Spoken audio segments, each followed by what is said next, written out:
Bonsoir à tous. Je voudrais m'adresser à tout le monde ce soir, mais vraiment tout le monde, avec la plus grande des sincérités.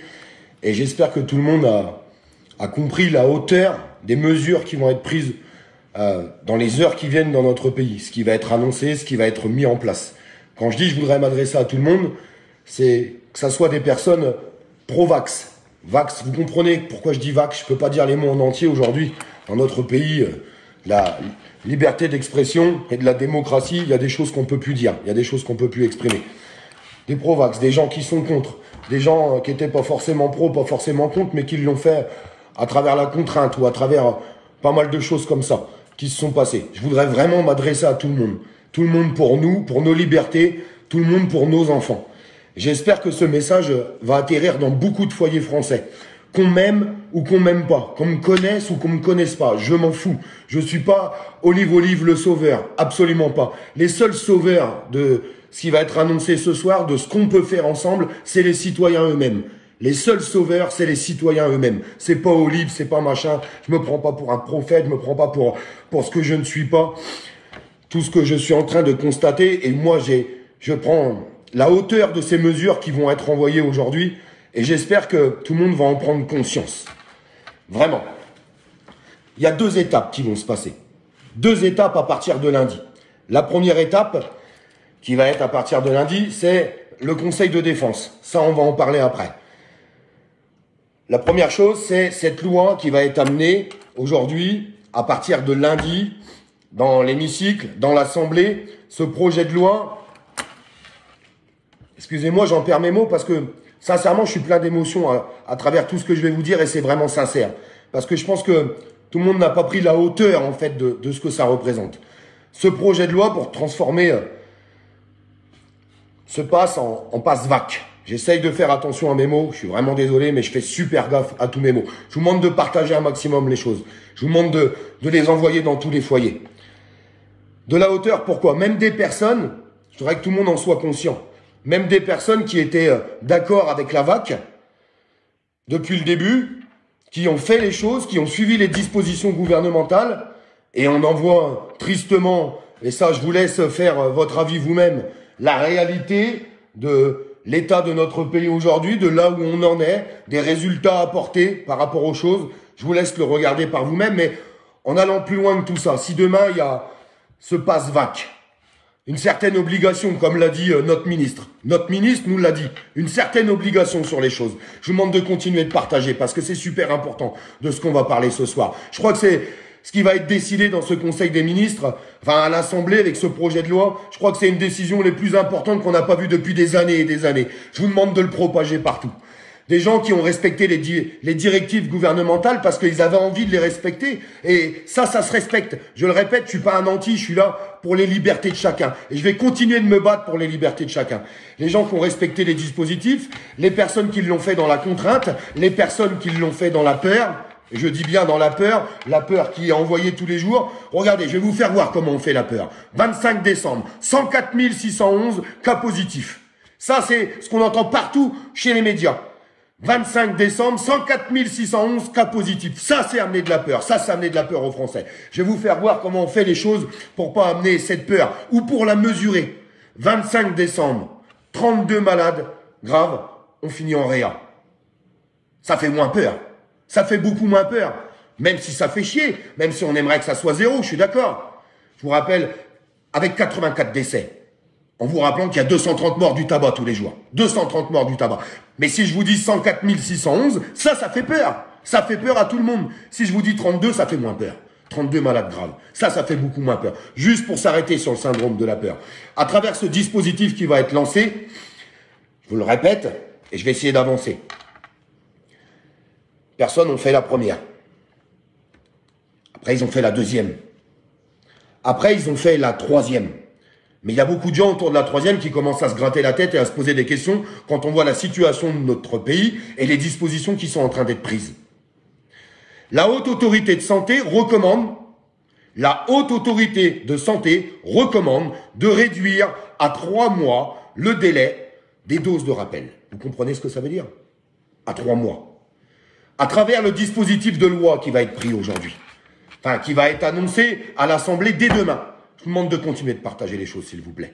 Ce dispositif de loi, quand ils auront pris ces mesures pour amener ces contraintes, c'est-à-dire passe VAC, ça veut dire si t'es pas à jour de tes rappels et ce qui s'ensuit, plus de train, plus d'avion, enfin, tous les endroits où le pass était exigible à partir de 12 ans aujourd'hui, terminé, terminé. Ça veut dire quoi?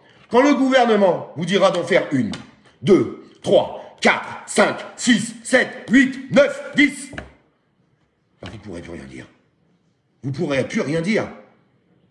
C'est l'abolition de la démocratie dans notre pays. Pourquoi? La démocratie, c'est pas l'obligation. C'est une forme d'obligation des choses. C'est ce qui est en train de se passer dans notre pays. Est-ce que ça vous choque? Est-ce que vous êtes d'accord avec ça? Ne serait-ce que pour vos enfants à partir de 12 ans. Ne serait-ce que pour vos enfants. Est-ce que vous trouvez ça normal? Est-ce que vous trouvez normal les dispositifs gouvernementaux aujourd'hui? Est-ce que vous trouvez ça logique? Est-ce que vous allez essayer de contrer tout ça? Essayez de garder votre vraie démocratie, vos vraies libertés, vos vraies valeurs. Je vous pose cette question. J'ai plein de dates à vous annoncer, ne quittez pas le live. J'ai plein de choses à vous dire. Beaucoup de choses. Un conseil de défense aura lieu aussi lundi, où on se rend compte que le gouvernement se rend compte que beaucoup de personnes se posent beaucoup de questions aujourd'hui. Énormément de questions. Tout à fait logique, à travers tout ce qu'on traverse. Alors ce conseil de défense, on va nous pondre quoi? Ce n'est que ma parole, mais qu'est-ce qu'ils vont nous sortir? Un couvre-feu? Un reconfinement? On va nous sortir quoi?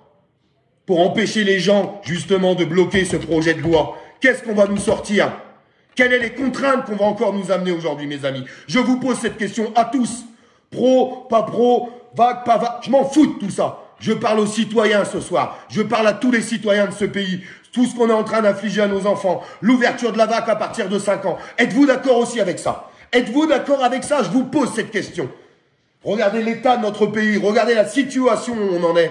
Est-ce que vous arrivez à avoir de l'amélioration? Je vous rappelle que tous les grands scientifiques des autres pays qui nous entourent, les constatations qui sont faites par rapport à ce nouveau variant que je vais appeler micro-ondes.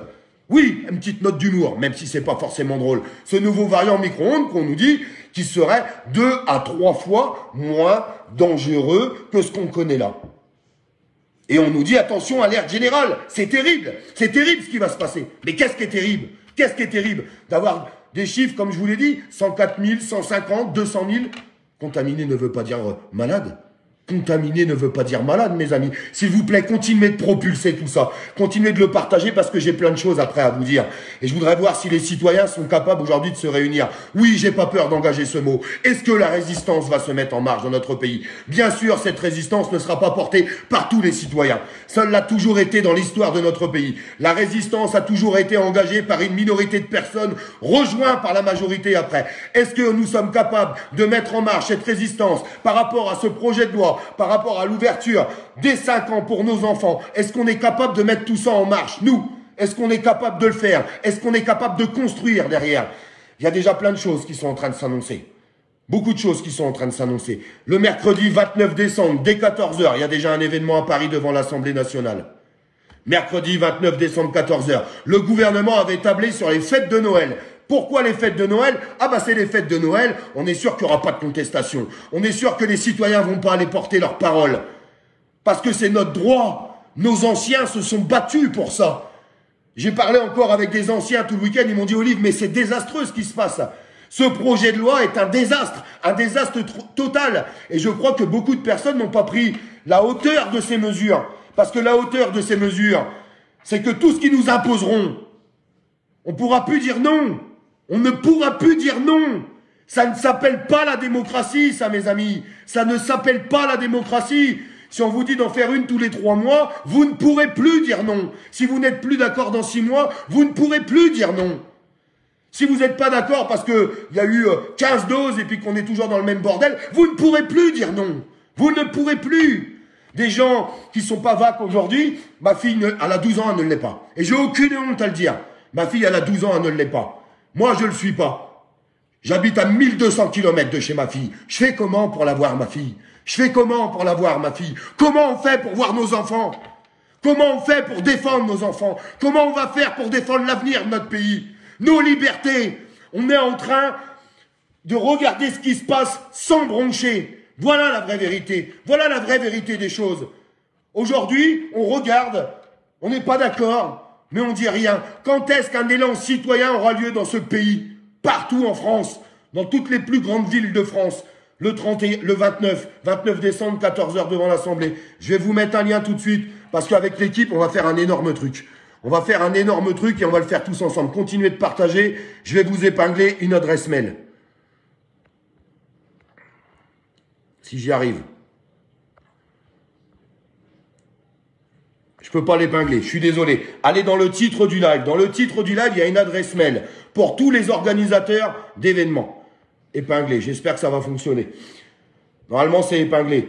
L'adresse mail qui est en bas, c'est pour tous les organisateurs d'événements, qu'on puisse les recenser. On a une équipe de bénévoles derrière qui va recenser toutes ces dates, toutes ces mobilisations, partout en France, jusqu'au 8 janvier. Je vais vous expliquer tout ça. Je vais vous expliquer ce qu'on va faire tous ensemble, je l'espère, jusqu'au 8 janvier. Pour nous, pour notre avenir, l'avenir de nos gosses.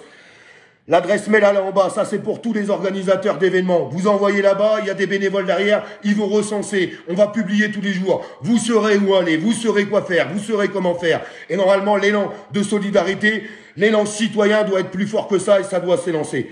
Le 31, il y a un appel aussi, tous dehors. C'est pas moi qui l'ai pondu, c'est les créateurs d'événements. 31, tous dehors. Il y aura certainement d'autres événements, des événements qui vont venir. Nous, on va les recenser, on les publiera. Le 4 janvier, la grande émission qui aura lieu sur ma page, Olive 2, et sur d'autres pages. Mais abonnez-vous à cette page et vous pourrez voir cette émission avec des acteurs de crise. Il y aura Divisio, il y aura Brouza, Louis Fouché, je vais pas tous les citer, ils seront tous là. Ils seront tous là. Plus tous les acteurs de politique citoyenne pour qu'on arrive à construire, qu'on arrive à avancer. J'ai tenu ma parole, j'avais dit que je les rassemblerais. Christophe, je l'ai eu au téléphone, ne vous inquiétez pas. Je ferai un live avec Christophe après par la suite, tous les deux. C'est prévu pour le 7 janvier. J'avais donné ma parole que je rassemblerais tout le monde, que je leur donnerais la parole, la visibilité. On va le faire. Maintenant, la balle est dans leur camp. C'est à eux de se rassembler, c'est à eux de faire les choses. C'est pas à moi. Et nous expliquerons tout ça. Et nous expliquerons comment ils verront les choses. Et ça, c'est super important. Jusqu'au 8 janvier, une date nationale, partout en France, dans toutes les grandes villes de France pour le 8 janvier. Toulouse en avait déjà beaucoup parlé, avait déjà créé des événements. Il faut savoir le dire. Il y a des événements qui se sont créés à Paris. Il y a des événements dans toutes les plus grandes villes de France. Le 8 janvier, qu'est-ce qu'il faudrait qu'il se passe? Une grève générale, c'est ça qu'il faudrait. Le démarrage d'une grève générale contre ce projet de loi qui n'est absolument pas démocratique. Il faudrait un démarrage de grève générale à partir du samedi 8 et que les gens sortent tous en masse avant le 8, mais surtout jusqu'au 8 et le 8 et qu'on y reste. Qu'on irait, on peut plus rester comme ça. Pour l'avenir de nos gosses, notre avenir à nous, nos libertés. On est en train de salir nos anciens qui ont obtenu ces libertés. C'est nos anciens qui ont obtenu ces libertés. Et on va rester là sans rien dire. On va rester là sans rien faire. À travers tout ce qu'on peut entendre, il suffit de se renseigner, aller fouiller, aller regarder, écouter ce qu'a dit le patron de... c'est pas un patron, mais bref, le responsable de l'OMS. Regardez ce qu'il a annoncé. Regardez ce qu'annonce en ce moment, je suis désolé de le dire. Mais c'est le seul sur une grande chaîne de médias aujourd'hui qui balance. Allez voir Pascal Pro, tout ce qu'il a balancé. Allez voir tous ces médias indépendants qui font un énorme boulot. Que ça soit Vécu, que ça soit Mike, que ça soit Jérôme, n'importe qui, tout le monde. On n'en est plus là maintenant. On est là pour avancer pour notre pays. On se remet tous à plat, on s'unit et on avance. On leur fait voir que cette force citoyenne, c'est la plus forte ou pas? Je vous pose cette question. Oui, il faut une énorme mobilisation. Bien sûr qu'il faut une énorme mobilisation de tout le monde. Une énorme. Quand est-ce qu'on va être capable de dire non, stop? Et je m'adresse encore une fois à tout le monde et je le répète, des gens qui étaient d'accord avec les dispositifs du gouvernement, des gens qui l'ont fait parce qu'ils n'avaient pas le choix, parce qu'on leur a amené de la contrainte, des gens, n'importe qui, tout le monde, à travers ce projet de loi, on est en train de nous dire, vous serez obligés de faire ça, vous aurez juste à la fermer. Juste à la fermer. On n'est pas en Corée ici, on est en France. Est-ce qu'on va garder nos valeurs? Est-ce qu'on va garder les valeurs de notre pays? Et tous les autres pays environnants, et je pense à la Corse, et je pense à l'Outre-mer, et je pense à la Belgique, et je pense à l'Espagne, et je pense à l'Italie, et je pense à l'Allemagne, je pense à tout le monde, parce que c'est ce qui se passe partout autour de nous. Il serait peut-être temps qu'on ouvre tous les yeux. Tout est devant nos yeux, tout est devant nos yeux. Quand est-ce qu'on fait ça? Quand est-ce qu'on fait les choses? Jusqu'au 8 janvier, plein de dates vont sortir, je vous le répète. Le 29, devant l'Assemblée, il y a un événement à 14 h. Le 31, il y a un énorme appel sur toute la France. Le 4 janvier, la grande émission avec tous les acteurs de crise qui aura lieu sur ma page. N'hésitez pas à vous abonner, je vous le répète. Et avec tous les collectifs citoyens, on va leur donner la parole, de la visibilité pour essayer de construire. Et puis, on a d'autres acteurs on pourrait dire politique citoyenne, mais qui réagissent autrement. Donc Christophe, je lui donnerai la visibilité le 7 janvier sur ma page. Je donnerai la visibilité à toutes les personnes qui veulent parler. Un grand bravo à tous les médias indépendants qui sont en train de faire les choses. L'heure est grave. Est-ce que tout le monde a pris conception que l'heure était grave? Quand est-ce qu'on va arrêter tout ce cirque? Quand est-ce qu'on va arrêter tout ça? Est-ce qu'on va être capable de le faire tous ensemble? Je vous le demande. J'espère que vous allez partager ça partout. J'espère que vous allez exploser les partages ce soir. Vous allez le mettre dans vos stories. Un partage, ça prend 2 secondes. 2 secondes pour la liberté. 2 secondes pour l'union. 2 secondes pour qu'on arrive à faire les choses ensemble. Et je vous le répète, c'est pas Olive qui va changer la face du monde. C'est les citoyens eux-mêmes. Il n'y a que les citoyens, tous les citoyens, tous ensemble qui peuvent faire les choses. N'importe quelle corporation, j'en ai rien à secouer de tout ça. Je veux qu'on avance. Je veux qu'on avance et je veux qu'on arrive au moins à stopper ce massacre. Ce massacre qui est en train de se passer. J'espère que vous ferez les choses. Je vous le dis très honnêtement. Très honnêtement. Une bonne soirée à tous.